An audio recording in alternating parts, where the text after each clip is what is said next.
Europe is our weakest market. We're strong everywhere else. Our sales are doing well at this point. We don't anticipate any meaningful sales shortfall, and obviously the stock market recognizes that, since we're now back over $1 trillion in market cap. So clearly the market is aware of the situation. So it's already turned around. But sales still down compared to this time last year. In Europe. In Europe, okay. And yes, but that's true of all manufacturers. There's no exceptions. Does that mean that you're not going to be able? Does that mean European market is quite weak? Okay, but you would acknowledge, wouldn't you, that what you are facing? Okay, let's just take it as Europe. What you are facing is a significant problem. This Tesla was an incredibly aspirational brand. People identified with it. They saw it as being at the forefront of the climate crisis, and now people are driving around with stickers in their cars saying, "I bought this before we knew Elon was crazy." And there are also people who are buying it because Elon's crazy, or however they may view it. So yes, we've lost some sales perhaps on the left, but we've gained them on the right. The sales numbers at this point are strong, and we see no problem with demand. So what do you... I mean, you can just look at the stock price. If you want the best inside information, the stock market analysts have that, and our stock wouldn't be trading near all-time highs if it was not, if things weren't in good shape. They're fine. Don't worry about it. Okay. I was citing sales figures rather than share price. Well, tell me then how committed you are to Tesla. Do you see yourself, and are you committed to still being the chief executive of Tesla in 5 years' time? Yes. No doubt about that at all? Well, no, I might die. Okay, short of that. Maybe see if I'm dead. So there's a slight amount of... Does that mean that the value of your pay doesn't have any bearing on your decision? Well, that's not really a subject of discussion in this forum. I think obviously there should be compensation for, if something incredible is done, that compensation should match that something incredible was done. But I'm confident that whatever some activist posing as a judge in Delaware happens to do will not affect the future compensation.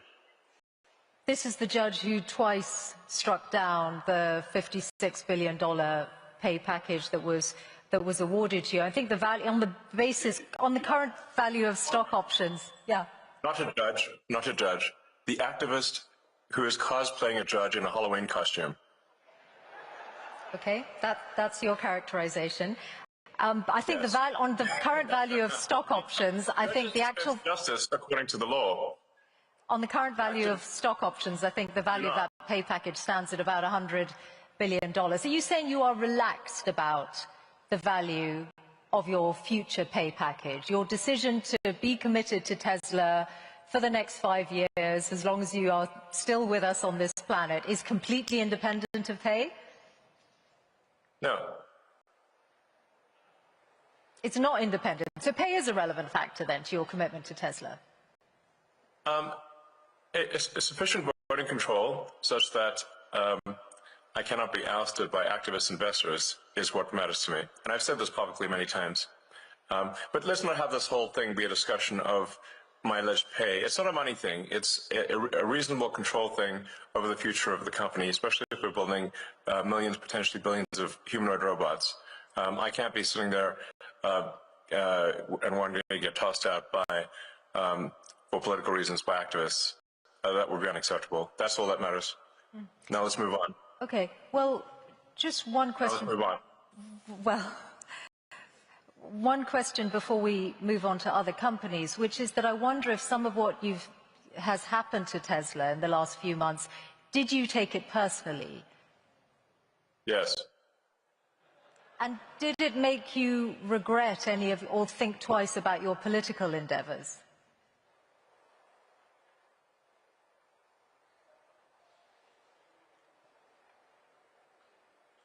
Because it is... I did what needed to be done.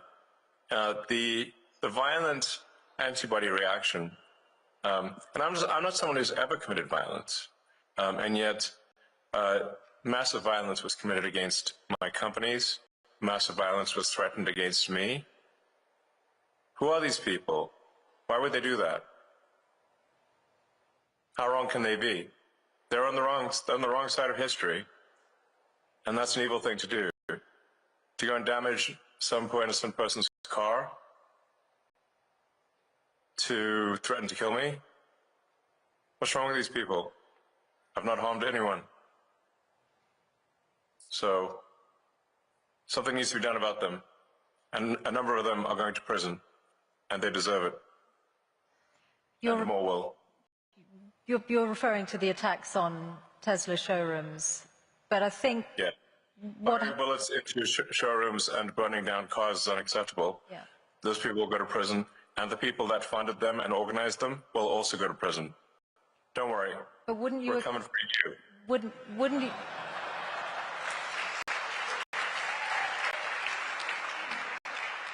But wouldn't you acknowledge that some of the people who turned against Tesla in Europe were upset at your politics, and very few of them would have been violent in any way. They just objected to what they saw you say or do politically. Well, it's certainly fine to object to political things, but it's not fine to resort to violence and hanging someone in effigy and death threats. That's obviously not okay. That's absurd. That is in no way justifiable at all, in any way, shape, or form. And some of the legacy media nonetheless have sought to justify it, which is unconscionable. Shame on them. Let's talk about your other companies then and other business areas, SpaceX. I saw that you said in a speech at the West Point Military Academy recently that the future of warfare is AI and drones. And obviously defense is an increasingly booming sector with the state of the world at the moment. Do you see SpaceX moving into weaponized drones?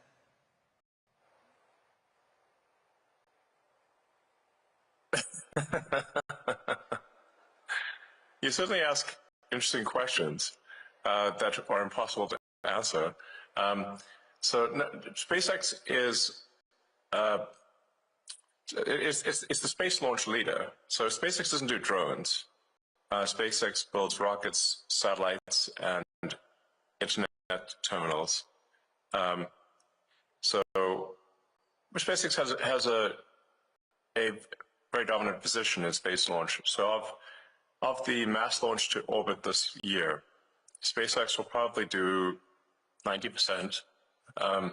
China will do the half of the remaining amount, so 5%, and the rest of the world, including the rest of the US, will do about 5%. So SpaceX will do about 10 times as much as the rest of the world combined, or 20 times as much as China, and China is doing actually a very impressive job. The reason for this is that we're putting into orbit the largest satellite constellation the world has ever seen by far. So I think at this point, about maybe approaching 80% of all active satellites in orbit are SpaceX. And they're providing high bandwidth global connectivity throughout the world. In fact, this connection is on a SpaceX connection. So I think this is a very good thing because it means that we can provide low-cost, high bandwidth internet to parts of the world that don't have it or where it's very expensive. And I think the single biggest thing you can do to lift people out of poverty and help them is giving them an internet connection. Because once you have the internet connection, you can learn anything for free on the internet, and you can also sell your goods and services to the global market. Once you have knowledge by the internet and the ability to engage in commerce, that this is going to greatly improve quality of life for people throughout the world, and it has. And I'd just like to thank anyone in the audience who may have been helpful in, with Starlink and getting it to approved in their country. And I think it's doing a lot of good in the countries that have approved it, which is, I think at this point, 130 countries are very happy with it. I don't currently anticipate SpaceX getting into the weapons business. That's not an aspiration. We're frequently asked to do weapons programs, but we have thus far declined. Do you envisage SpaceX or indeed Starlink as a separate entity publicly listing in the near future or at all? It's possible that Starlink may go public at some point in the future. And what would be the time frame? What kind of time frame are you considering? I'm in no rush. I'm in no rush to go public. Public is, I guess, a way to potentially make more money, but at the expense of a lot of public company overhead and inevitably a whole bunch of lawsuits, which are very annoying. So really something needs to be done about the shareholder derivative lawsuits in the U.S. Because it allows plaintiffs' law firms who don't represent the shareholders to pretend that they represent the shareholders by getting a puppet plaintiff with a few shares to initiate a massive lawsuit against the company. And the irony being that, extreme irony, that even if the class they purport to represent were to vote that they don't want the lawsuit would still continue. So how can it be a class action representing a class if the class vote against it? And that's the bizarre situation we've got in the U.S. It's a dire need of reform. As anyone who's run a public company experienced this, it's an absurd situation that needs to change. Well, do you think Donald Trump might change it? You've certainly got his ear. I imagine that you've put this to him. Is this something you're trying to change before any Starlink IPO? Well, it would need a law to be passed. The trouble being that you need 60 Senate votes, and the Democrats will vote against it. The plaintiff's bar is, I believe, the second largest contributor to the Democratic Party. That's the issue. At the state level, this can be solved. And I should say, Texas recently passed a law which, at least the state level, made class action lawsuits much more reasonable, because you have to get at least 1 in 33 shareholders to agree that they are part of a class of shareholders. 3%. Okay. This will really help with frivolous lawsuits. Okay. Let's talk about AI, which is in so many of your businesses and in all our worlds in different ways. It's one of the big changes, the development of generative AI, since you last spoke to this forum 3 years ago. You're in this space, of course, with Grok, which almost everyone will know. You co-founded OpenAI and then left, and you've obviously got a legal battle with OpenAI and Sam Altman. I wonder if you could say something about the status of that, because you were together in Saudi Arabia with the president last week, with Sam Altman. In the same place at the same time? Sam was in the neighborhood. Okay, so does that mean you are pushing ahead with the lawsuit against OpenAI? Yes. So look, I came up with the name OpenAI as an open source and as a non-profit. And I funded OpenAI for the first roughly $50 million. It was intended to be a non-profit open source company, and now they're trying to change that for their own financial benefit into a for-profit company that is closed source. So this would be like, let's say you funded a non-profit to help preserve the Amazon rainforest, but instead of doing that, they became a lumber company, chopped down the forest, and sold the wood. You'd be like, wait a second, that's not what I funded. That's OpenAI. They've made some changes to their corporate structure, though, haven't they, since, in recognition of what you've said? No, that's just what they told the media. Okay.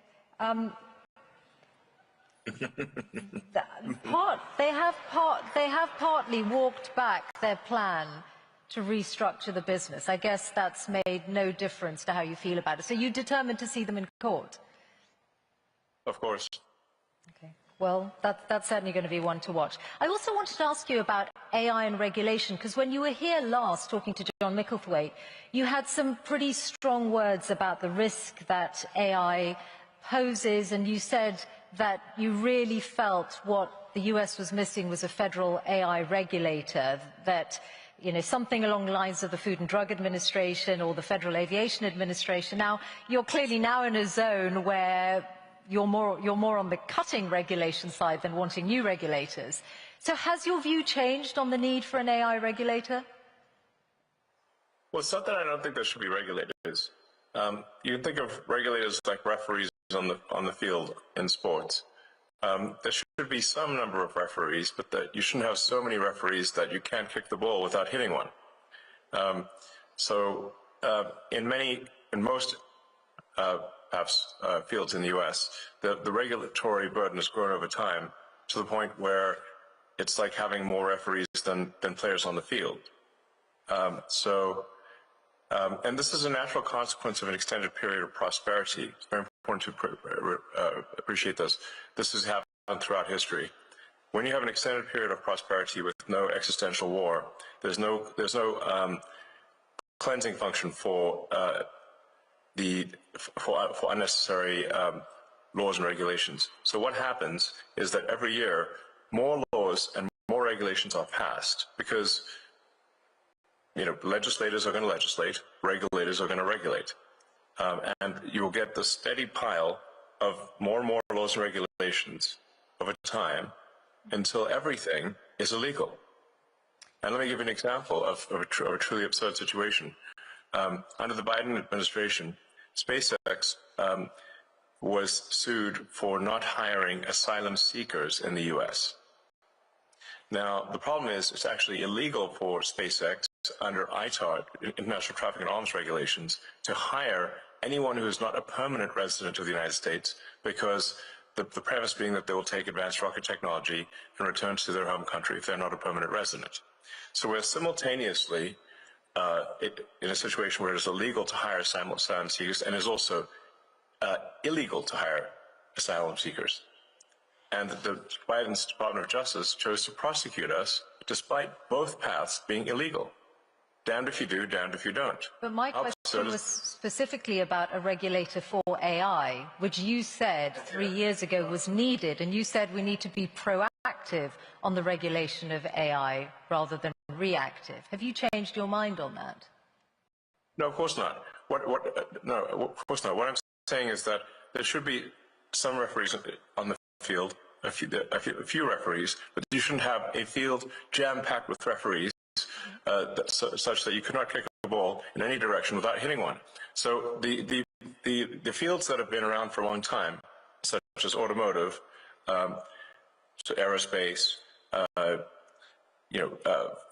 sort of food and drug industries, are over-regulated, but the new fields, like artificial intelligence, are under-regulated. In fact, there is no regulator at all.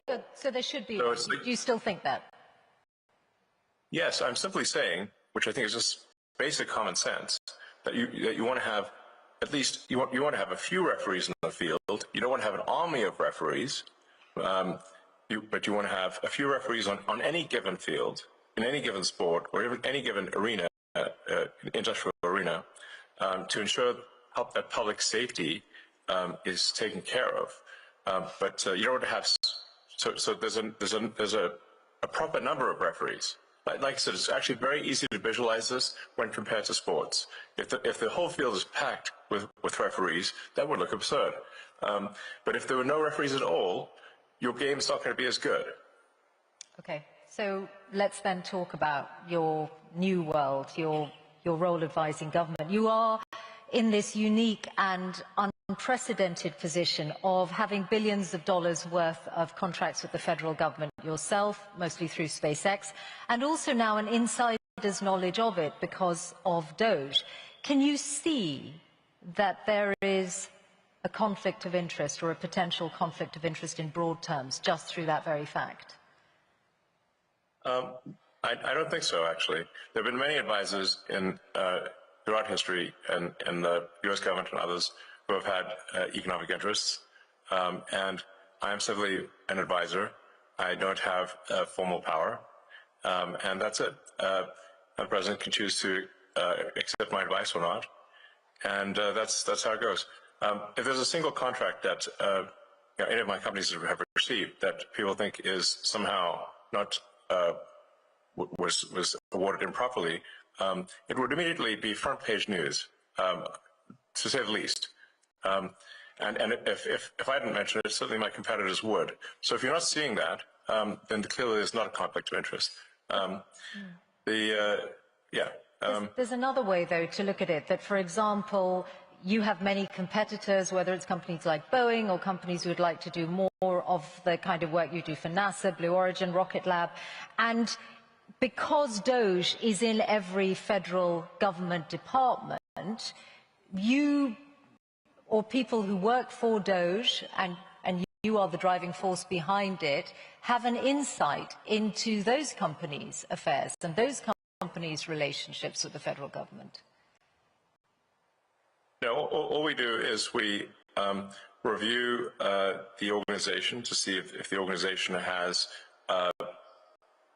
departments that are no longer relevant, and then are the contracts that are being awarded good value for money. In fact, frankly, the bar is not particularly high. Is there any value for money in a contract?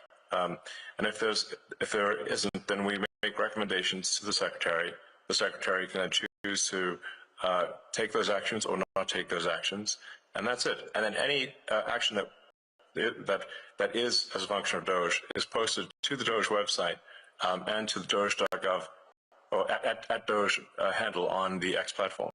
So it's complete transparency, and I've not seen any case where, to the best of my knowledge, there's even been an accusation of conflict, because it is completely and utterly transparent. That's it. And what about the international dimension? Now, let's think about Starlink. Starlink is obviously a very, very good internet service. It's sought after all over the world. It's critical to the front line in Ukraine. It has also had more contracts coming its way, and there is some evidence that companies are allowing access to it because they want to be close to the Trump administration and send the right signal. So Bloomberg broke news today that the South African government is working around the rules on black ownership in order to allow Starlink in, and that is being done on the eve of the visit that President Ramaphosa is going to make to the White House. Do you recognize that as a conflict of interest? No, of course not. First of all, you should be questioning why are there racist laws in South Africa? That's the first problem. That's what you should be attacking. It's improper for there to be racist laws in South Africa. The whole idea with what Nelson Mandela, who was a great man, proposed was that all races should be on an equal footing in South Africa. That's the right thing to do, not to replace one set of racist laws with another set of racist laws, which is utterly wrong and improper. So that's the deal, that all races should be treated equally, and there should be no preference given to one or the other. Whereas there are now 140 laws in South Africa that give that basically give strong preference to if you're a black South African, and not otherwise. And so now I'm in this absurd situation where I was born in South Africa but cannot get a license to operate in Starlink because I'm not black. Well, it looks Does like that that's about. Right Looks like that. Right to you? Looks like that's about to change. I just asked you a question. Please answer. Does that seem right to you? Well, those rules were designed to bring. Yes or no? Those rules were designed to bring about an era of more economic equality in South Africa, and it looks like the government has found a way around those rules for you. I asked you a question. This is your interview. Everyone wants to hear from you. I asked you a question. Yes or no? Not Racist for me. laws, yes or no? Not for me to answer. I have got a question for you about your government work, though, and the amount of savings. Why do you like racist laws? This is not for me to answer. Come on. Yes, it is. Now, you wouldn't be trying to dodge a question. So you have to ask a question. I answer my question. No, you answer mine. I think if you, I'm sure you can have that conversation directly with the South African government if you want to. I want to ask you about the total... I can't believe it. That's not good. I want to ask you about the total Why do you not amount... raise disclosure?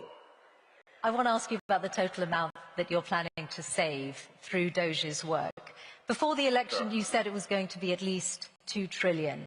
The number currently on doge.gov is $170 billion. That's a big change. What happened to the $2 trillion? Well, do you expect it to happen immediately? Well, is it going to happen? Because DOGE is supposed to run till next July. I mean, your question is absurd in its fundamental premise. Are you assuming that on day, within a few months, there's an instant $2 trillion saved? No, I'm not at all. I'm just asking, is that still your aim then? Is it still your aim to get to $2 trillion? Have we not made good progress given the amount of time? That's exactly what I'm asking. So is it still your aim to go from 170 billion to 2 trillion? The ability of DOGE to operate is a function of whether the government, and this includes the Congress, is willing to take our advice. We're not the dictators of the government, we are the advisors. And so we can advise, and the progress we've made thus far, I think, is incredible. The DOGE team has done incredible work. But the magnitude of the savings is proportionate to the support we get from Congress and from the executive branch of the government in general. So we're not the dictators, we are the advisors. But thus far, for advisors, the DOGE team, to their credit, has made incredible progress. You've talked about $4 billion a day being saved, but that won't get, and I think everyone can agree that combating waste and inefficiency in government is a very good thing.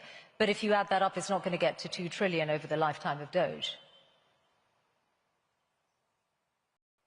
I'm sorry? The 4 billion a day, if DOGE is going to run till next July, is not going to get you to $2 trillion.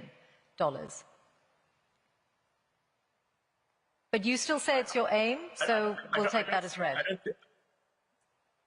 There's what DOGE, I feel you're somewhat trapped in the NPC dialogue tree of a traditional journalist. So it's difficult when I'm conversing with someone who's trapped in the dialogue tree of a conventional journalist, because it's like talking to a computer. DOGE is an advisory group. We are doing the best we can as an advisory group. The progress made thus far as an advisory group is excellent. I don't think any advisory group has done better in the history of advisory groups of the government. We do not make the laws, nor do we control the judiciary, nor do we control the executive branch. We are simply advisors. In that context, we are doing very well. Beyond that, we cannot take action beyond that, because we are not some sort of imperial dictator of the government. There are three branches of the government that are to some degree opposed to that level of cost savings. But nonetheless, let's not criticize whether there's 4 trillion, and instead look at the fact that 160 billion has been saved, and more will be saved too. And as I said, I think everyone can agree that cutting waste and indeed fraud in any government and being responsible with taxpayers' money is a very good thing. So yes. I can see that you're proud of that work. I do want to ask you about US aid and the comments that Bill Gates made the other day, and I know that you called him... Yeah, he's a huge liar. I know, you've said that already. I wondered... Also, and I'm just... Who does Bill Gates think he is to make comments about the welfare of children, given that he frequented to Jeffrey Epstein? Okay, well, he said he regrets those, and he spent a lot of his own money on philanthropy around the world over the years. My question to you is, have you looked at the data to check if he might be right that the cuts to USAID might cost millions of lives? Yes. I'd like him to show us any evidence whatsoever that that is true. It's false. What we found with USAID cuts, and by the way, they haven't all been cut. The parts of USAID that we found to be even slightly useful were transferred to the State Department. So they've not been deleted. They've simply been transferred to the State Department. But many times over with USAID and other organizations, when they said, "Oh well, this is going to help, children, or it's going to help some disease eradication or something like that," and then when we ask for any evidence whatsoever, I say, "Well, please connect us with this group of children so we can talk to them and understand more about their issue." We get nothing. They don't even try to come up with a show orphan, meaning like it's sort of like, well, can we at least see a few kids? Like, where are they? If they're in trouble, we'd like to talk to them and talk to their caregivers. Okay, well, and then we get nothing as a response, because it's what we find is an enormous amount of fraud and graft. Okay, let me put this example to you. Very little of it actually gets to the kids, if anything at all. Okay, let me put this example to you, because you grew up in South Africa, so you'll know the impact of HIV/AIDS well. And this is why I asked about the data. The US led on international efforts to combat HIV/AIDS treatment, prevention, and there's an initiative called PEPFAR, which is credited with saving 26 million lives in the last 20 years. It was part of the foreign aid freeze, then there was a limited waiver. Its services are disrupted, and UN aid says if permanently discontinued, there will be another 4 million AIDS-related deaths by 2029. So if you look at that example, which is backed up by data, in 2023, 630,000 people died of AIDS-related illnesses, then perhaps Bill Gates' figures are not wrong. Millions of lives could be lost. First of all, the program, the AIDS medication program is continuing. So your fundamental premise is wrong. It is continuing. Now, do you have another example? Elon, not in its entirety. That it is false. Not in its entirety. There's a limited waiver, and UNAIDS have said that not all of the services that were previously funded by USAID are continuing. So that's why I put that example to you. Okay, well, which ones aren't being funded? I'll fix it right now. Okay, well, actually, they're all on the UNAIDS website, so you'll be able to see them. But mostly they are to do with prevention, and, for example, the rollout of a drug called lenacapavir, which was hailed as one of the biggest breakthroughs against AIDS for many years, which came out last year. So if you are, perhaps, I'm sure UNAIDS would be delighted if you're able to look at that again. Yes, but well, if in fact this is true, which I doubt it is, then we'll fix it. Okay, fine. So finally, your political influence. I wondered whether you have decided yet how much you're going to spend on the upcoming midterms. Is it you spent a lot more money on the last US election than you envisaged when you were speaking here 3 years ago? Are you going to continue to spend at that kind of level on future elections? I think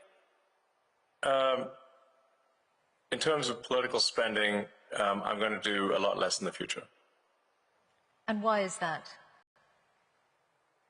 I think I've done enough. Is it because of blowback? Well, if I see a reason to do political spending in the future, I will do it. I do not currently see a reason. Okay. What about political influence beyond the US? How often do you speak to President Putin? I don't speak to President Putin. You've never spoken to President Putin?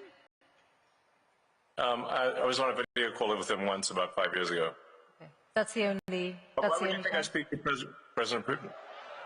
Oh, you must. I get it. Because you believe the legacy. Actually, I've heard you speak about it. For example, in your West Point speech, you said, "Oh, I challenged President Putin to was it an arm wrestle?" And I know the Wall Street Journal has reported your reported conversations. Oh, yes. If you're saying they haven't happened other than once, I'll take that as read. Is there a worse publication on the face of the earth than the Wall Street Journal? I wouldn't use that to line up my cage for paratrophings. That newspaper is the worst newspaper in the world. If there's one newspaper that should be pro-capitalist, it's the one with Wall Street in the name. But it isn't. So I have the very lowest opinion of the Wall Street Journal. Absolute nonsense. And you clearly believe the tripe that you've read in those papers. I read very widely, and I'm putting these questions to you so that you have an opportunity to respond to them, which you are, and for which we're all grateful to hear your responses. Yes. Okay, we are out of time. So you mentioned me challenging. I did so on the X platform. I challenged Vladimir Putin to single combat over the. But I didn't talk to him. That was a post on the X platform. Great. That's why I asked you, and you've clarified and explained. Thank you. That's why I was asking whether you have had reported conversations, and you said you haven't, other than a video call. Okay. Typical legacy media lies. Okay. Listen, I actually thought I might give Grok the last word, because when I asked Grok what your hardest challenge is, it said the strain of managing multiple high-stakes ventures amid financial, regulatory and public relations crises.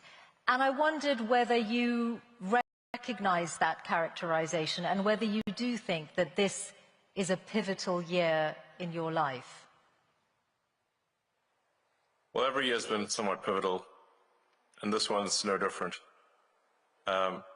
So, I mean, in terms of interesting things that hopefully are accomplished this year,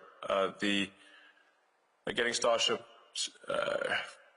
to be fully reusable, so that we catch both the booster and the ship, which will be the first fully reusable orbital rocket ever in history, which would be a profound breakthrough, as the essential breakthrough necessarily to make life multiplanetary and ultimately become a spacefaring civilization.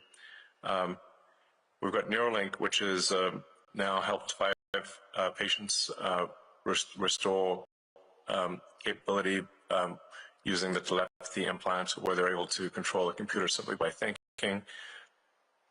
We'll be doing our first patient to restore sight with our blind sight implant, which is either end of this year or early next. In fact, that first patient might be in UAE, since we have a relationship with UAE and the Cleveland Clinic there. I think what's running on the AI front, we are close to what you might call AGI, or digital superintelligence. I think we are seeing an explosion in digital superintelligence here. And then we've got at Tesla we'll be launching unsupervised autonomy, basically self-driving cars with no one in them, in Austin next month. So it's a big year for sure. Many other things in the works too. Okay. I'm a technologist first and foremost. Elon Musk, thank you very much for joining us here at Qatar Economic Forum. Thank you.